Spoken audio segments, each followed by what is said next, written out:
porque estas jornadas son simultáneas con la aprobación de nuestro cuarto proyecto UBASIT como grupo consolidado. Después voy a nombrar a todos los que formamos parte de este grupo, aunque muchos están acá en el comité organizador. Y estas jornadas vienen acompañando un recorrido que comenzó con las hermenéuticas clásicas hasta llegar acá, a esta hermenéutica barroca, latinoamericana y caribeña, esta hermenéutica del sur. En nuestro libro, que ahora en breve vamos a presentar, lo va a presentar Gastón, intento en el prólogo, porque se trata apenas de un balbuceo, contar qué es esto de cruzar una disciplina filosófica abocada a la exégesis e interpretación de textos canónicos y una forma artística que, de acuerdo con la lupa con que se la mire, puede ser tanto el estilo de las monarquías del siglo XVII, de esas repúblicas de la melancolía de las que recién nuestro invitado venido de México, Ángel Octavio Álvarez Solís, nos habló, como puede ser también una invariante histórica, un etos, una forma de la subjetividad. Y decía, como esto que puede ser esta invariante que es como una especie de espasmo que se repite con el tiempo cada vez que un periodo artístico entra en decadencia y lo acomete entonces esa enfermedad que hace que se retuerza, que se arquee, que lo recto se vuelva curvo, que lo claro y lo distinto opte por los claroscuros, los recovecos, la sombra, la muerte.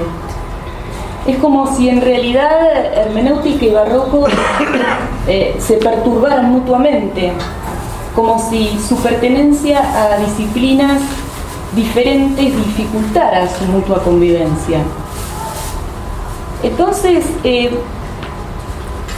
¿por qué forzar la convivencia? ¿No? Cuando toda convivencia es forzada de algún modo, entre unas reglas de comprensión con un modo de embellecimiento de frontispicios, altares, con un modo esquivo y sinuoso del decir, como puede serlo, no sé, un Lezama Lima, un Góngora, ¿por qué no un Horacio González? Y entendemos que ese estilo, el barroco, sin negar que nos llega de otras latitudes, se encuentra a gusto en América. De hecho, el título de nuestro libro quiere mostrar que el barroco no es simplemente un injerto.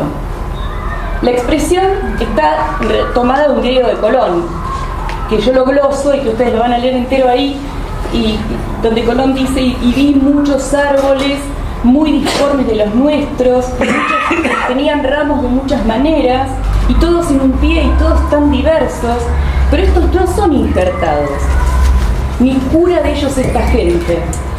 Que las plantas no sean un injerto para nuestro navegante genovés, que probablemente tendría conocimientos de botánica, significa en principio que no son un artificio, que su propagación no es forzada sino natural, que aquí por lo tanto no es la mano del hombre, sino la de Dios la que hace de esta tierra un lugar maravilloso.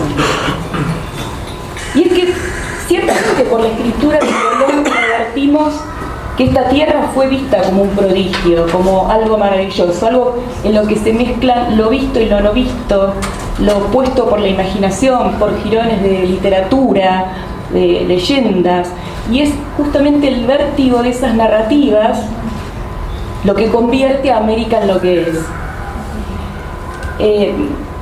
Pero la negación, la expresión, esto no es un injerto, incluye una afirmación.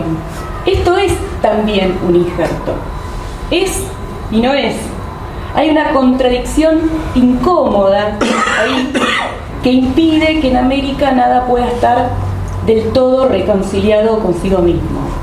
Porque hubo una colisión, y de esa colisión seguimos recolectando las esquirlas y escuchando los ecos. Por eso tenemos, ¿no?, este barroco mestizo, impuro, contaminado, Un barroco que siempre fue una incomodidad, en verdad, porque además siempre duplica los planos, porque pone dentro lo que está afuera, porque se enreda en arabescos y guirnaldas, muy vegetal nuestro barroco, porque no permite ninguna estabilidad, porque deja deliberadamente que se confundan la ilusión, la imaginación, la verdad, la realidad, porque es, en definitiva, un barroco festivo, el de América. Y empezamos a entrever en el grupo que ese estilo, que es un modo de escribir, un modo de filmar, una manera de pintar, una manera de concebir un entramado urbano, de hacer edificios e iglesias, es también un modo de lectura, un modo de leer, un modo de mirar. La hermenéutica tradicional quiere cavar para encontrar un sentido, atravesar como las capas de lo dicho para llegar al subsuelo, al sustrato, a ese discurso escondido en alguna parte y que daría como sentido al todo. Un sentido que asegure la coherencia, que dibuje una teleología. Y a menudo la encuentra en la figura del autor, cuya intención, una vez manifiesta, permitiría encontrar el hilo conductor de una obra. Pero esta hermenéutica que proponemos no sería ni interpretativa ni alegórica. Tampoco dibuja una teleología, porque lo cierto, como dice uno de nuestros banners, es que casi siempre nos salimos del camino prefijado. Casi siempre terminamos en la banquina, como diríamos. Pero tampoco sería una hermenéutica de fracasados o de perdedores, de losers, porque antes que nada militamos el optimismo. Y no pretendería tampoco el diálogo edificante, ni la convivencia armoniosa de lo distinto, ni el consenso o la unidad que tranquiliza, aunque siempre se reclame. Entonces, ¿qué es esta hermenéutica? Una hermenéutica barroca y barrosa es, como decía, un modo de lectura para nosotros. Una lectura que se caracteriza por la errancia, por los desplazamientos, peregrina, que es inmanente a los textos, que es renuente a las categorías de obra, de autor, o de esos grandes periodos con que la historia de las ideas se esfuerza siempre por entablillar el tiempo. Y es una lectura, o un tipo de lectura que da vuelta a los modos habituales de entender, sobre todo acá en la Facultad de Ciencias Sociales, que suelen empezar por cosas importantes, por los contextos de producción, por la economía, ¿no? Esas cosas que se sobreentiende que son muy importantes. En cambio, es una lectura que recta por esas texturas de experiencia sensible, como diría Rancière. Es una forma de prestar oído a los tonos, de degustar los sabores, lo que la tornaría casi próxima a una gastronomía, a una manera de mirar, lo que lo haría también próximo a un voyerismo, y que a la vez sabría cómo oír los colores, cómo saborear las palabras, cómo mirar los sonidos cuando callan. Sería una sinestesia que hace de la lectura un placer antes que una obligación, que conoce la amorosidad y el enamoramiento de las palabras, ¿por qué no? Porque no se trata de llegar cuanto antes a saber el final, no se trata de saber cómo termina esta novela. Y entonces consigue que el lector, ese cisne peligroso, decir de Borges, al propio tiempo que lee, produzca y espesura de textos que hace a nuestra jungla, que hace a nuestro alojamiento, que hace a nuestra América. Este libro y estas jornadas quieren ser, por adelantado, un homenaje o un acto público de honor, un juramento de fidelidad, si se nos permiten estas palabras tan antisonantes, a todas esas palabras y esas imágenes arrojadas al viento, pero entendemos que hay todo un quehacer ahí, en el deambular por nuestros textos como una forma de practicar una revuelta que por ahora no nos es posible hacer por otros medios. Y esta revuelta es posible subvirtiendo precisamente los lenguajes, desafiando los cánones, desobedeciendo las consignas y alterando las disposiciones sutiles que dicen que en una facultad de ciencias sociales no se pueden dar cita a la hermenéutica, el barroco, los Durkheim, los Lezama Lima, los Mariátegui, los Paul Ricoeur, y sin embargo, acá estamos. Y tenemos un programa increíble porque además, para ser coherentes, va a estar el cine de Fabio, de Glauber Rocha, va a estar la pornosofía el sábado, van a estar las Madres de Plaza de Mayo mañana en una película, en un documental, y tenemos invitado de lujo aquí, que es además ciudadano ilustre de la ciudad, y a quien agradecemos mucho el hecho de estar acá con nosotros, para no perder la costumbre, inaugurando esta jornada.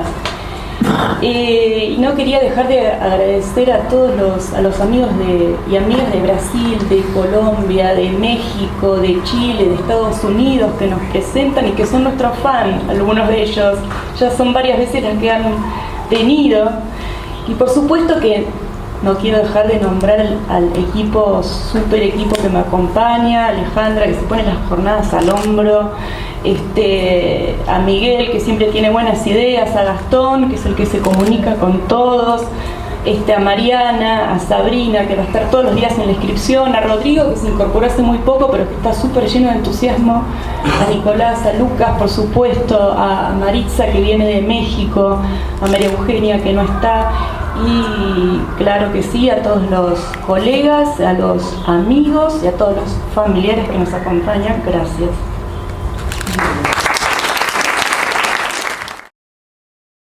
Bueno, muchas gracias a los organizadores y organizadoras. Y no sé si extender el agradecimiento al verdadero dilema que se coloca a cualquiera que se le invite a hablar de este fastuoso sistema de combinaciones que acabo de escuchar, ¿no? Que podemos llamar barroco si fuera el barroco una definición apta para tolerar la coexistencia de tantos planos disímiles. En primer lugar, voy a hacer una observación sobre qué es lo que permite y no permite una facultad de ciencias sociales. Esta cuestión se podría resolver por la fácil apreciación de que una facultad que se llame así no sabe lo que puede permitir y lo que no puede permitir. Esa insapiencia la lleva a tener una tolerancia que no declara para sí misma como política oficial, pero efectivamente es lo que ha ocurrido con esta facultad desde su creación, que es bastante reciente. Este hecho no es que ocurre solo en esta facultad, porque ninguna, en esencia, es algo que se remite a la fidelidad estricta de un origen demarcado de antemano. Ninguna es como era en el origen, como quizá ninguna cosa lo sea, pero la diversificación de todas las áreas que en el siglo XVIII estaban más o menos bien delimitadas por célebres trabajos. Hay la superposición permanente con las consiguientes luchas políticas entre partidos, partidos que asumen la bandera de tal o cual distintivo del saber. Eso tiende en general a crear instituciones que instituyen, por supuesto, la necesidad de llamarlas de alguna manera. Como la historia de las ideas es un gabinete prolífico denominaciones, y la hermenéutica no es sino una de ellas.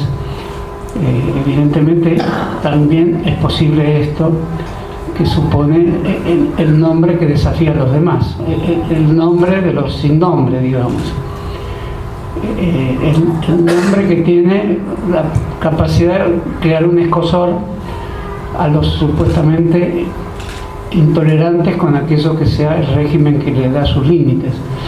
Esto, como digo acá, no existe con la misma propiedad que existe en la Facultad de Ingeniería, por ejemplo. Pero en los últimos tiempos, yo también hacía este breve comentario, como hay problemas de financiamiento del aparato científico argentino, regido en general, de un modo muy especial, por una institución que todos conocemos, que se llama CONICET, como ocurre en casi todos los países. Esas luchas gremiales, que suponían protestar por el recorte de presupuesto a la investigación científica, obligó a recrear una vieja distinción que estuvo en el origen de esta facultad, y más que nada en el origen de la Facultad de Filosofía y Letras, que era la distinción entre ciencias naturales y ciencias del espíritu. Esta distinción en general tuvo su morada en la creación de esta facultad también, ligada a cierto desdén, clausurando su ciclo que había empezado al comienzo del siglo XX con el neocantismo, que también tenía las cosas más o menos reguladas en relación a que las ciencias del espíritu no generalizaban, y las ciencias de la naturaleza tenían la apetencia de leyes y las podían construir porque su material y su objeto de estudio sobre todo lo permitía, y la psicología quedaba en el medio como algo titubeante entre la posibilidad de generar regularidades y al mismo tiempo sostener sujetos individuales. El movimiento gremial, que fue muy vasto en la Argentina, como todos conocen y muchos de acá habrán participado, yo mismo he participado, tenía una exigencia, era una exigencia salarial y demás. A mí personalmente no me afectaba porque no soy miembro del CONICET, pero a los que eran miembros del CONICET y hacían trabajos vinculados a los que antes se llamaban ciencia del espíritu, que después fue cediendo permanentemente su nombre hasta recalar en humanidades, en ciencias sociales en plural, o estudios culturales. Hay una crisis de denominación, hermenéuticas, exégesis, ensayismo. A casi todos amigos que practicaban esos titubeos del espíritu, digamos, los vi con guardapolvos blancos de científicos en Plaza Congreso. Es decir, el reclamo salarial obligó a suspender provisoriamente las distinciones, sin las cuales me parece que ningún conocimiento podría sostenerse. Pero si alguien no está de acuerdo con esta posibilidad de que siempre hay distinciones, algunos tabiques que diferencian especialidades, algunas muy obvias. Los ingenieros que construyen el ARSAT no precisan necesariamente de los poetas barrocos, pero algunos podrían demostrar que sí, y probablemente esa demostración alguna vez ocurra. Sin embargo, es la forma de resolver esta singularidad de que todo conocimiento, por más diverso que sea, tiene un origen común en el hombre sin más, en su acto de conocer primero, digamos, no se resolvía convirtiendo a todos los sociólogos en científicos, porque esa era una discusión que no se resuelve salarialmente, ni a todos los críticos literarios convertidos en científicos, ni a todos los historiadores del siglo XIX de Latinoamérica. Si resuelve provisoriamente la cuestión. Cientistas sociales, una abreviatura también que se nos hizo muy habitual, por lo tanto ya no la investigamos más porque adquiriendo el grado de habitualidad en el lenguaje se presta menos a investigación fastidiosa. ¿Por qué vamos a investigar el buen día, el buenas tardes? Que por supuesto lo han hecho muchos. Entonces es un episodio raro que una actividad gremial de gran significación, que sin duda había que apoyar, porque representa el estilo de comportamiento de un gobierno obtuso sobre los estudios de cualquier naturaleza que sea, y sobre todo si están vinculados a la vida pública, a la vida de viejas instituciones educativas como la universidad, o nuevas como es el CONICET.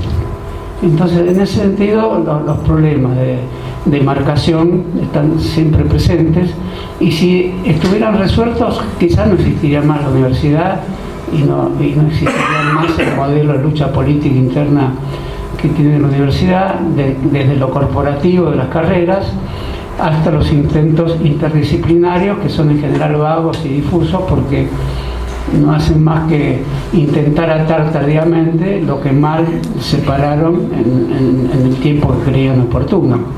Entonces tampoco lo interdisciplinario resulta interesante. De ahí que el juego con nuevos nombres, hermenéutica es uno de los más viejos, pero ahora aparece como nuevo, a mí me parece muy interesante porque incluye su redefinición, como aquí escuchamos. No sería excavar en lo profundo de un texto o de una significación cualquiera para saber de qué se trata,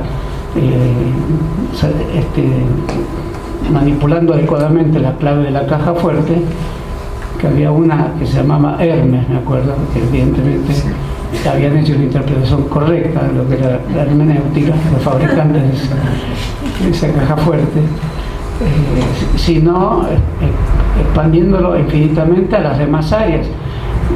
Es decir, el guardapolvo blanco del huelguista del CONICET, que se dedica a la biología o a la sociología corriente, trivial, digamos, o al estudioso del barroco. Eso supone una multiplicidad de contactos, y quizás en la hermenéutica haya esa idea, esté encerrada esa idea de la multiplicidad de contactos entre formas de conocimiento diferentes, entre formas de conocimiento que pueden ser similares por el concepto, pero diferentes a cómo se dieron en las diversas interpretaciones que tuvieron a lo largo de la historia. Entonces, en ese caso, la hermenéutica no sería solamente lo que Dilthey o Gadamer sugirieron como ese nombre, aunque de ninguna manera es desdeñable ninguna de estas dos o de las tantas menciones que pueden hacerse de personas que no se sintieron incómodas hablando de hermenéutica. Y digo que no se sintieron incómodas porque hoy el decirse hermeneuta es lo peor que le podría pasar a una persona en ciertos ámbitos. Por ejemplo, la televisión. No se puede decir soy epistemólogo, soy hermeneuta o soy barroco, porque efectivamente no, salvo que sea un programa de las 3 de la madrugada que trate de historia del arte colonial y esté Felipe Piña explicando lo que es el barroco, al cual el entrevistador le diga, pero no hable en forma barroca, por favor. O sea, el barroco pasó a ser un eufemismo de aquello que resiste, que es el último plano de la resistencia al aparato de inteligibilidad general de la sociedad. Entonces, al decirse barroco hay una lucha posible dentro y fuera de la universidad, y sobre todo sobre los medios de comunicación que han impuesto de una manera sumamente agresiva una monolengua que surgió de los hermeneutas de la televisión, precisamente, aunque odiarían ser llamados así, con temor a perder su cargo, ¿no? Y se ha impuesto en todo el mundo una única forma de manifestar por la palabra quiénes son las personas que hablan y cómo se debe llamar lo que hacen, aquello que dan a comprender. Es decir, se debe llamar un esquema unánime y construido de una sola pieza en relación a lo que antes en la teoría de la comunicación llamaba el emisor, el receptor y algo en el medio, le agregaba, según recuerdo bien o mal, a Eliseo Verón, y ese algo en el medio alteraba un poco la idea del emisor y del receptor, pero por más matices y mediaciones que estén en el medio, evidentemente, si no se supera ese esquema de mensaje y receptor, el que está en el medio es el locutor recién salido de TEA o de cualquier institución o de esta facultad, que enseña cómo realizar esa intermediación y coloca todos los tabiques necesarios para que el efecto hermenéutico barroco no se produzca. Es decir, que sería el efecto de lo que queda sin interpretar, lo no interpretable no por naturaleza, sino por el grado de libertad con el cual nos constituimos al dejar sin interpretar una parte de los enigmas del mundo, digamos, de ser compañeros y convivientes con ese tipo de enigmas. En ese sentido, quiero mencionar dos posibilidades que tiene este tipo de hermenéutica resistencia, o la resistencia como hermenéutica. Una pieza de Roberto Jacobi y puesta en escena, y otro muchacho, no me acuerdo, que es de esta facultad, y puesta en escena por Silvio Lang en varios lugares de las universidades, analiza los intercambios de mails o de pronunciamientos de las personas que en forma anónima, no siendo trolls o no, en general siendo trolls, pero uno no sabe bien quiénes son y quiénes no son. Hicieron una obra, una coreografía, un teatro coral, digamos, o un acto sacramental, con un tipo de canto que iba del canto gregoriano a la salsa tropical, digamos, pero tomando todos esos textos. Ni siquiera trabajado de una forma muy precisa, tomados del principio al fin, y la obra es muy larga, es verdaderamente una obra del tipo de las que se daban en las montañas reviviendo la historia de Jesús, ¿no?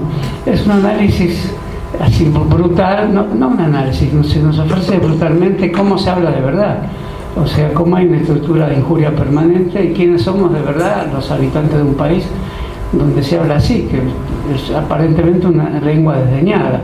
Está abajo del artículo principal de los diarios,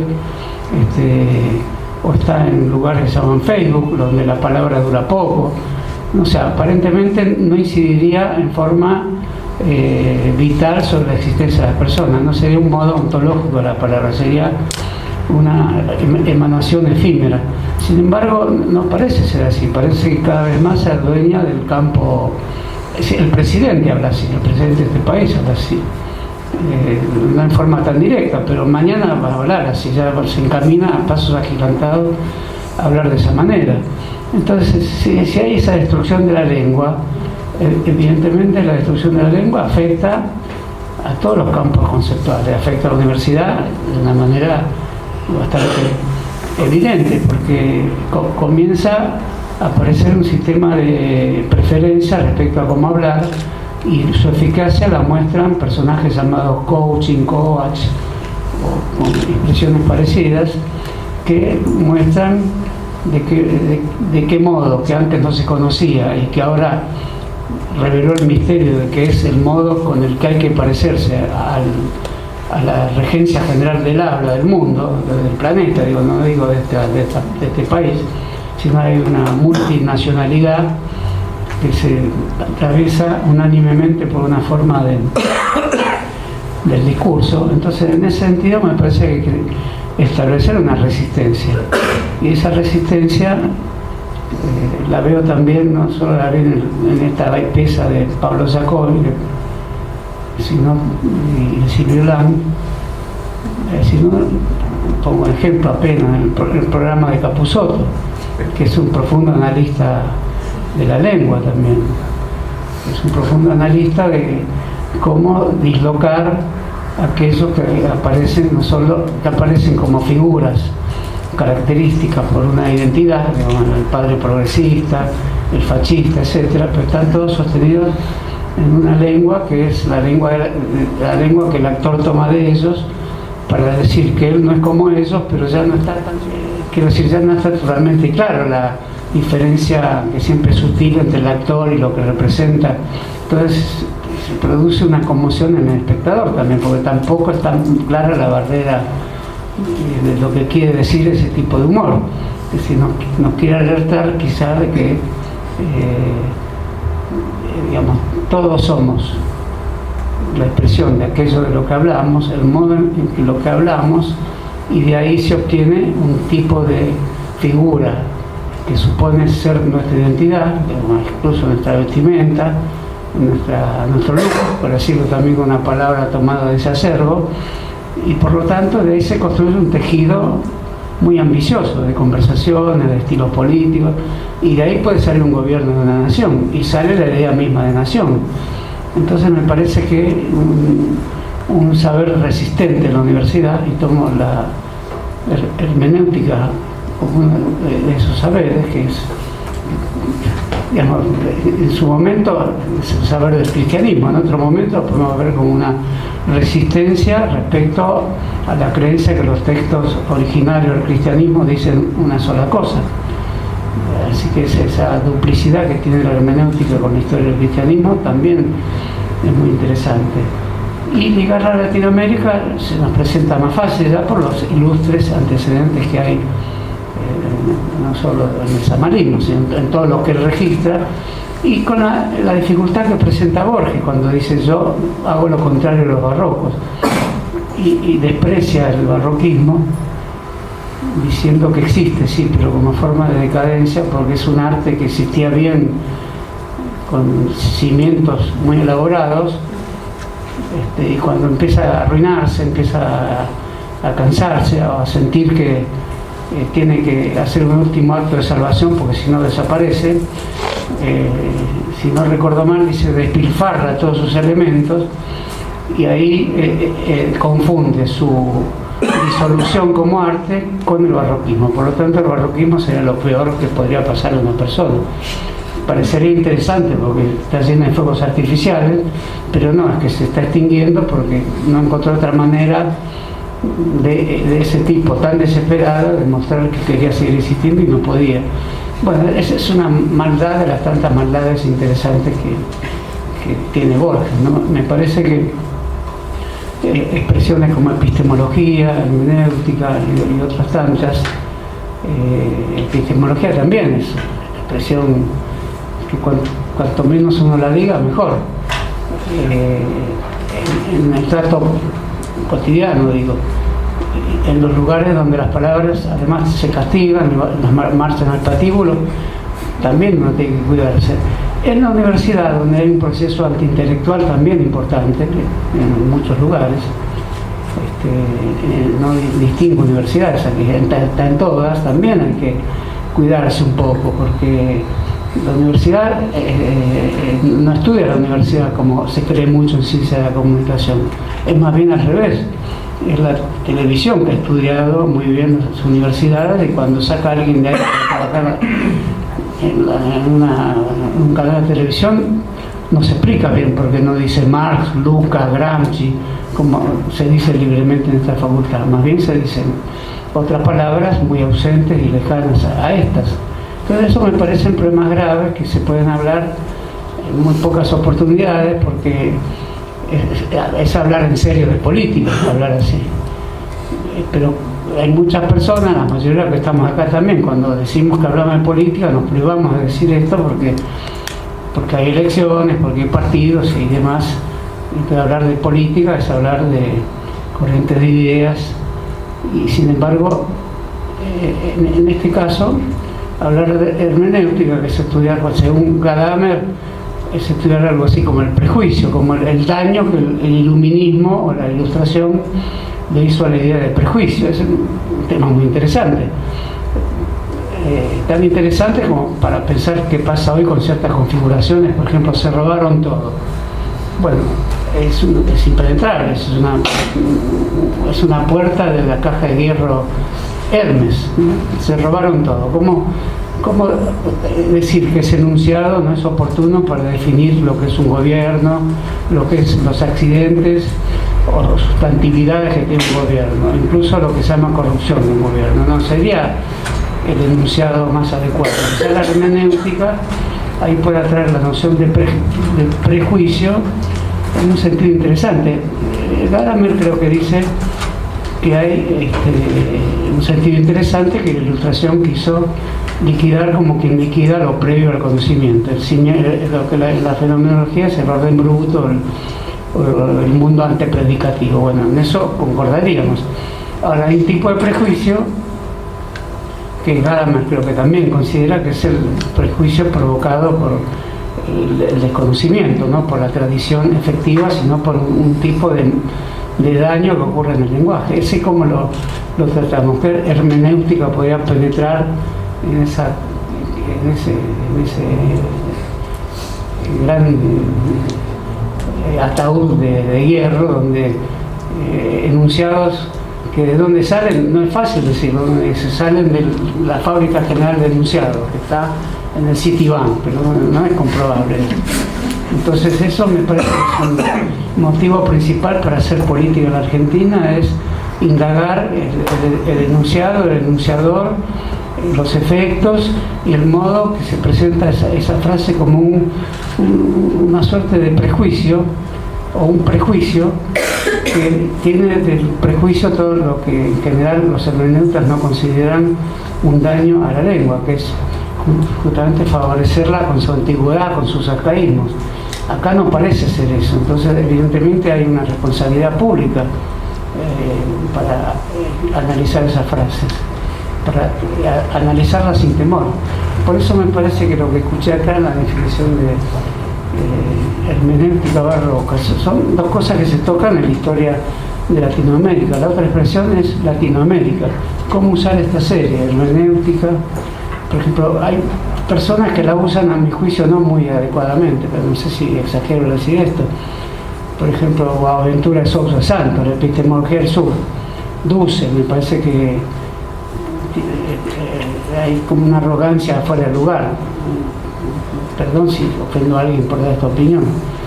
Me parece que ya que se aventura tanto en esta tríada, Latinoamérica,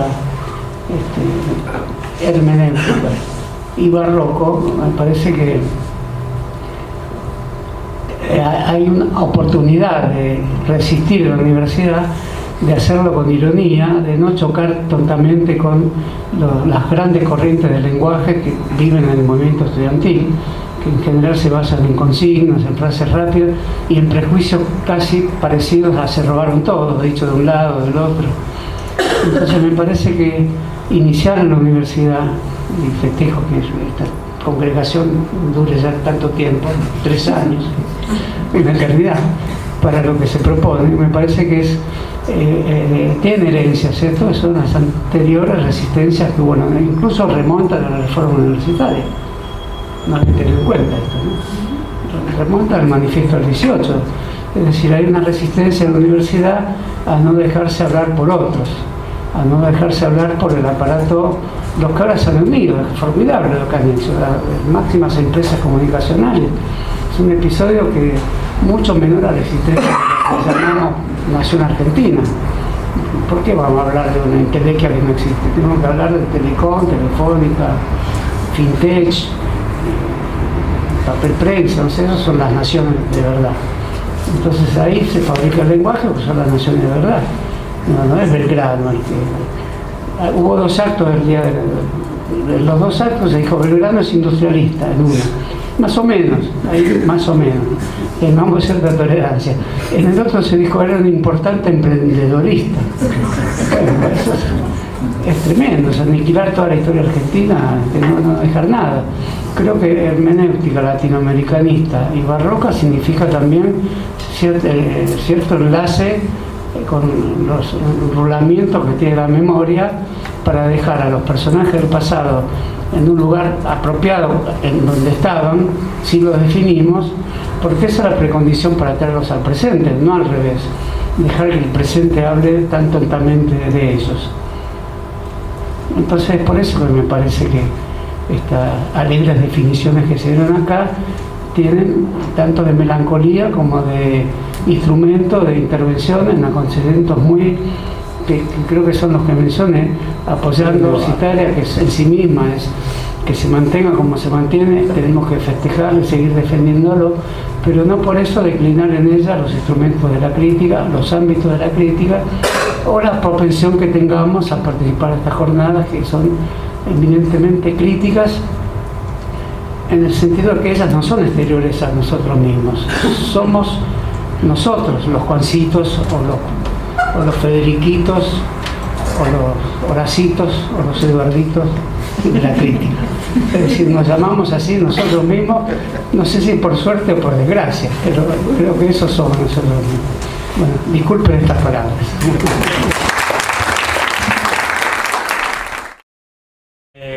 Bueno, vamos a hacer ahora finalmente la presentación formal del libro, ya no la presentación de las jornadas, y trajimos también a la artista plástica Pablo Tei para que dé cuenta. La trajimos, la invitamos para que nos comente, que nos cuente un poco cómo fue el proceso de elaboración de estas imágenes.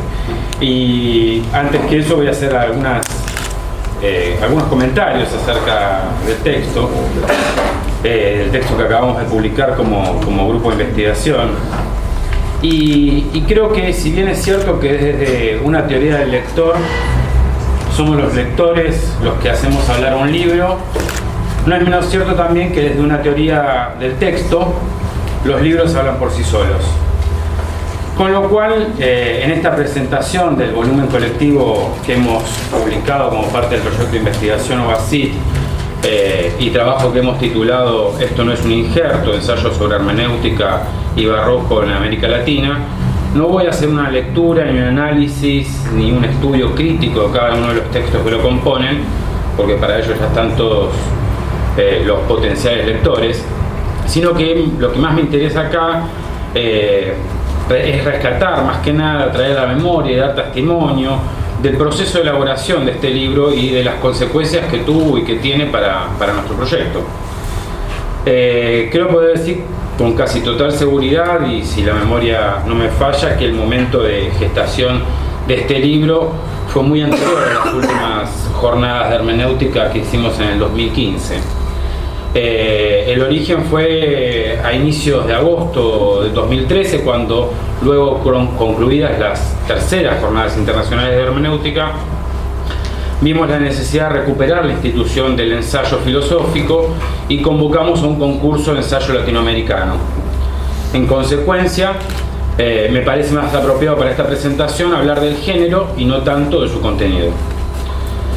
Y en nuestra convocatoria al concurso de ensayo latinoamericano enunciamos, más que como una definición, como un gesto político, que el ensayo fue y es un modo de combate, que no tiene estatuto epistemológico sino ético, que no es estado del arte sino descripción apasionada, que no es producción técnica de un saber sino apelación a la ciudadanía. Y quisimos dejar en claro que estos ensayos pretendían pensar nuestra América para resistir la servidumbre y expresar nuestro deseo de libertad.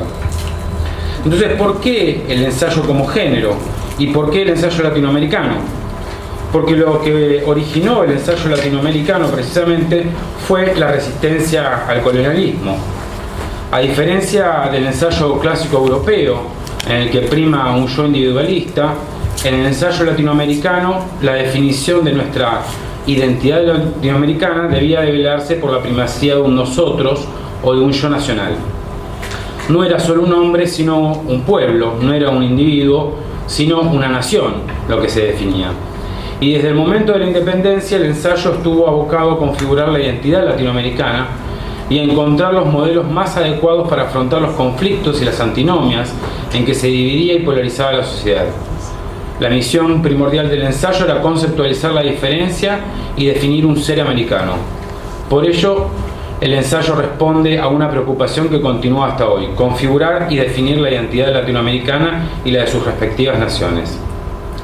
En este sentido, un recorrido por la historia del ensayo latinoamericano como esfuerzo por diferenciarse o independizarse de toda influencia foránea, de la española inicialmente, pero de la francesa, la inglesa y la estadounidense en una segunda y tercera etapa, permite rastrear una terminología que insiste en reivindicar nuestro pasado, fomentar valores propios, buscar autenticidad, combatir las ideas foráneas, evitar la alienación, ser fieles a nosotros mismos, denunciando la desculturización provocada por el imperialismo cultural y más recientemente por la globalización. Es así que en el ensayo latinoamericano aparecen recientemente y recurrentemente los tópicos del ser de América, la unidad continental, el mestizaje cultural, el humanismo americano, la diversidad de sus hombres y pueblos, la pluralidad de su pensamiento y las dualidades civilización-barbarie, campo-ciudad, evasión-arraigo, tradición-modernidad, entre tantas otras dualidades que se nos presentan continuamente. De esta manera el ensayo ha optado en general por una actitud militante, esa poderosa carga estética y ética compulsiva de acción, como señala Morales sobre el ensayo en Martí. Quizás podamos preguntarnos entonces por qué la predilección por el ensayo en nuestra América. Para Arciniegas, la singularidad del ensayo americano era evidente, ya que para el mundo occidental América había surgido con su geografía y sus hombres como una novedad insospechada que rompía con las ideas tradicionales. América es ya en sí un ensayo, decía Arciniegas, un ensayo de nuevo mundo, algo que tienta, provoca, desafía la inteligencia. América misma aparece como un ensayo. América es fruto de un ensayo. Hasta aquí entonces algo así como una breve historia de lo que motivó la ensayística en nuestra América y algunas de sus peculiaridades. Ahora bien, alcanzar una caracterización del ensayo como género y más aún del ensayo filosófico es sumamente complejo si lo hacemos descriptivamente y conceptualmente. Frente a esta aparente imposibilidad, es desde la praxis más que desde la descripción que nos permite definir de alguna manera este género culpable, como lo llama Brunner. Así, el ensayo logra una definición más clara, más apropiada, podemos decir, cuando se lo caracteriza como una acción, como un hacer, como una actividad. Esta actitud militante de la que hablábamos recién respecto de Martí. Y cuando Brunner, en el correr de las páginas de El ensayo, un género culpable, señala que Benjamin y Olson son dos auténticos ensayistas, caracteriza inmediatamente al género ensayo diciendo arriesgan la idea. Y cuando Foucault hace lo propio, lo define como una ejercitación de uno en el pensamiento, de uno mismo en el pensamiento, perdón. Con esto, el género ensayístico se caracteriza más por la acción y la actitud del enunciador y por la relación que pretende establecer con el lector que por la forma del texto. Instalar un debate, provocar la reflexión, persuadir al lector son instancias claves del género ensayístico. El predominio de la voz, tantear, intentar, ensayar, y así el ensayo, más que ciencia, es conversación. Una conversación para combatir al horror vacui. Algunas de estas convicciones nos llevaron a tratar de restituir un lugar, no lugar al ensayo, y como el ensayo latinoamericano tuvo como objetivo inicial configurar la identidad latinoamericana, en él proliferaron los signos de nuestra América: conflictos, antinomias, polaridades, tensiones de lo divergente, mestizaje, mezcla de voces, mitos, prácticas, tradiciones, intersección imposible, inestabilidad y muchos etcétera. Lo diverso y lo plural aparecieron como marca de esta identidad, una identidad no idéntica, una identidad marcada por la diferencia. En estos signos del ensayo latinoamericano encontramos su reunión posible-imposible con los signos del barroco. Nuestro proyecto de investigación tomando como eje central ya no solo la categoría de texto y asentados en los aportes de la hermenéutica, sino ahora con las categorías de barroco, neobarroco, barroco americano y barroso, a las que ya se refirió María José. Para finalizar, no quiero dejar de mencionar a los autores y autoras de este libro: Alejandra González, Luz Ángela Martínez, María José Rossi, Marisa Buendía, Adrián Bertorello, Adrián Canchi, Roberto Echavarren, Nicolás Fernández Muriano, Lucas Bidón Llanal y quien les habla. Y tampoco quiero omitir mencionar a quien fue la ilustradora de este libro, la artista plástica Paula Otegui, cuyas imágenes fueron inspiradas, como ya decía María José antes, en el Diario de Colón y en la novela de Carpentier, El Arco y la Sombra, y de los cuales nos va a comentar ahora, y que prologan las tres partes que tiene este libro, las tres secciones que tiene este libro, que son tramas barrocas, fisuras y fracasos, encuentros y desencuentros. Ahí los artículos que componen estas secciones nos dicen que, lejos de ser uniforme, nuestro barroco abre fisuras en toda identidad consolidada, Nos dicen también que, puntuando por el desasosiego, desespera pero a la vez estimula e inquiere, y que una hermenéutica barroca no concilia planos, sino que descubre equívocos y fisuras. Finalmente, hablando de cine, nos cuentan que la condición de percepción en los países forjados bajo la luz y la sombra hollywoodense están sujetas a un proceso de colonización de las imágenes. Dado que nos proponemos como una alternativa a ese proceso y a la lógica consensualista, racionalista y liberal desde una perspectiva agonista, es que los invitamos entonces a recorrer los textos tanto como las imágenes que este texto integra. Muchas gracias.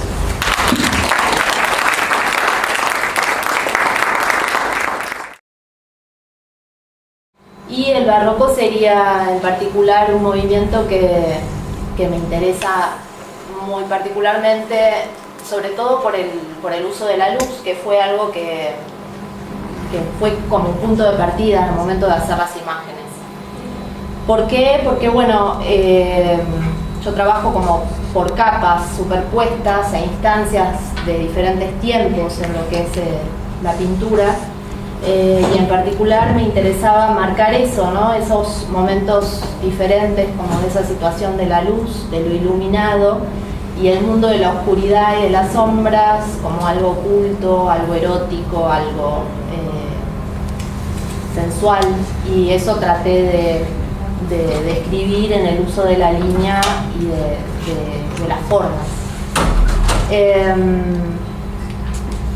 Tienen la peculiaridad de que son formatos pequeños, que no es lo que uso usualmente en mi pintura. Soy más influenciada por la pintura de los 90, argentino, pinturas de gran formato. Y en particular esto como que fue diferente porque era trabajar a partir de citas y en un formato pequeño. Una estructura que me llevaba más al lenguaje de la ilustración que de la pintura en sí misma, como la puedo entender yo. Esta es más una pintura mía de lo que yo hago por fuera de esta situación del libro, que también las traje porque me parecía que se involucraban un poco con el lenguaje que utilicé en estas ilustraciones. Sí pueden captar esta situación. Primero el blanco y negro, que es algo que la luz y la sombra, algo que se repite, ese contraste como de instancias opuestas y que conviven y que dialogan y que plantean situaciones de tiempo diferentes en una misma obra. Así que estás teniendo dificultad para pasar las otras. Sí. Estoy teniendo dificultades técnicas. No, bueno, había traído todas las que hicimos varias imágenes y después se seleccionaron algunas que fueron las que quedaron finalmente en el libro. También, bueno, algunas fueron hechas en color y posteriormente, como se ven, es en blanco y negro. Y también otro punto que me interesaba destacar era la situación de teatralidad, ¿no? Que me planteaban las citas y que yo quería contar en las imágenes. Esta situación como de pequeñas escenas que a mí me revelaban algo como de teatro y de un teatro mudo, pero sí donde había pasado algo anteriormente y era lo que yo un poco quería describir. Bueno, es eso. Ahora